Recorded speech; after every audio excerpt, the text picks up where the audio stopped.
যেই সমস্ত দলের হাজারো মহাসচিবরা ঘোষণা দিয়েছিল বৈষম্য বিরোধী আন্দোলনের সাথে আমরা সম্পৃক্ত নই, আজকে তারাই লুট করবে, তারাই দখলদারি করবে। আর আমরা যারা রক্ত দিয়েছি, জীবন দিয়েছি, অংশগ্রহণ করেছি, রাজপথ ছাড়া যাবে না, রাজপথে থাকতে হবে। এই গুন্ডা মস্তান এবং দুর্নীতিবাজদেরকে বাংলাদেশ থেকে উৎখাত করে রাখ পর্যন্ত রাজপথ ছাড়বে না ইনশাআল্লাহ। অনেকেই ভেবেছেন যে আমরা ক্ষমতায় আসতেছি। আপনি কি ভেবেছেন 2024-এর 5ই আগস্টের আগের অবস্থা আর 2024 5ই আগস্টের পরের অবস্থা এক না। মানুষ আর বোকা শোকা নাই, মানুষ কোনো গাধা নাই যে আগে অমুক মার্কায় ভোট দিয়ে আসছি এখনো ভোট দেব। ফ্যাসিস্টকে হটিয়ে চিন্তা করেছিলাম এবার মানুষ বৈষম্যহীন এক দেশ পাবে যেখানে বৈষম্য থাকবে না, মানুষের অধিকার প্রতিষ্ঠিত হবে, জুলুম থাকবে না, চাঁদাবাজ থাকবে না, দুর্নীতি থাকবে না, ঘুষ থাকবে না, মিথ্যা মামলা থাকবে না, মানুষ শান্তিতে বসবাস করবে।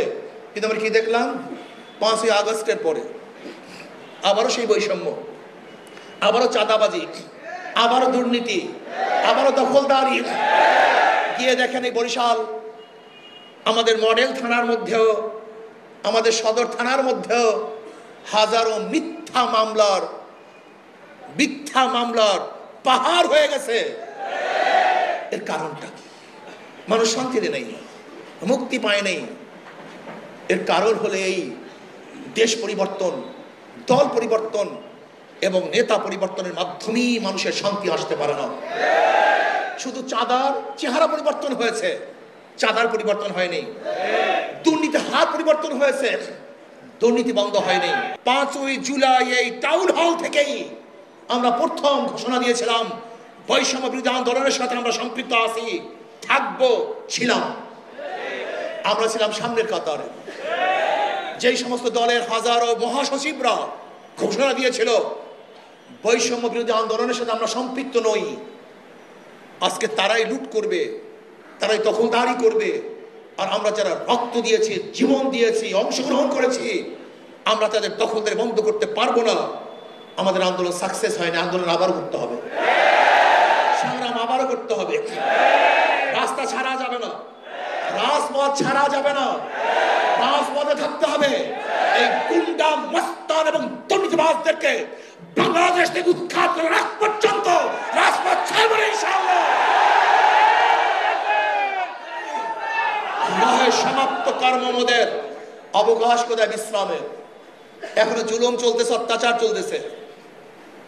এখন পর্যন্ত বিচারালয়গুলি স্বাধীন নয়, বিচারালয় স্বাধীন নয়। যারা ক্ষমতা আছে তাদের দিকে তাকিয়ে তারপর রায় লিখতে হয়।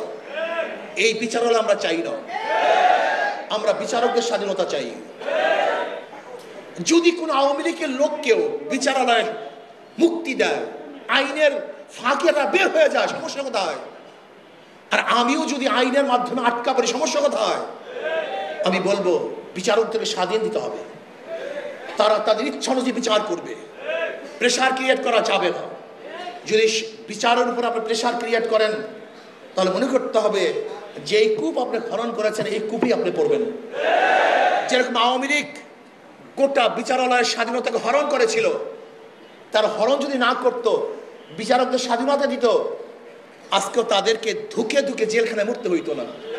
কিন্তু যারা স্বাধীনতার হরণ করেছিল, আজকে সেই খাদের মধ্যে তারাই পড়তেছে। অনেকেই ভেবেছেন যে আমরা ক্ষমতায় আসতেছি। আপনি কি ভেবেছেন 2024-এর 5ই আগস্টের আগের অবস্থা আর 2024 5ই আগস্টের পরের অবস্থা এক না।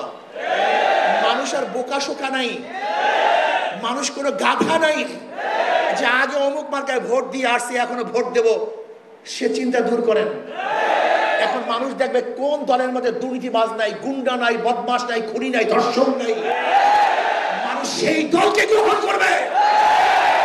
কোন গুন্ডা এবং লুটেরা, চাঁদাবাজকে দেশে মানুষ ভোট দেবে না ইনশাআল্লাহ।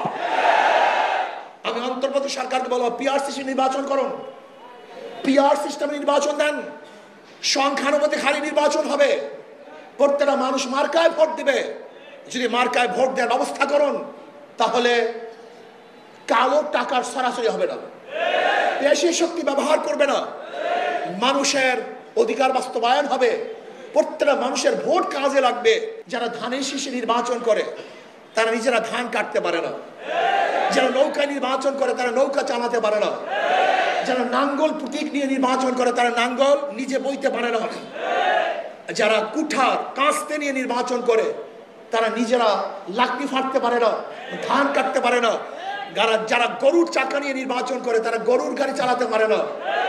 কিন্তু হাত পাখা এমন এক প্রতীক, যে নির্বাচন করে সেও চালাতে পারে, যারা সমর্থন করে তারাও নাড়তে পারে। যারা সমর্থন করে তাদের বিছানায়ও থাকে, যারা সমর্থন করে না তাদের কাছারিও থাকে। হাত পাখা হলো শান্তির প্রতীক। ভারত, আপনি আমাদের দেশ দখল করার ষড়যন্ত্র করতেছেন। আপনার গোলাম আপনার